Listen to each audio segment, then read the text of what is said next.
All right, tip of the day. If you're just now getting into stocks and investments, don't look at the day to day or the week to week. Look at it over the long term, the year to year, or maybe quarter by quarter. Don't let your emotions affect your money.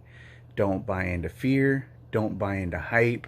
Look at facts, look at business statements, and look at results. I'm going to try to do these shorts probably about once a day. If you guys are liking these or interested in them, let me know. Hit the like button, leave a comment, and subscribe. And yeah, we'll see where these go. And I'm going to be doing a couple other videos throughout the week as well. I have some Bitcoin videos in the works, and I have some stocks videos in the works.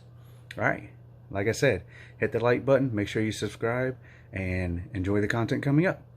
Until next time.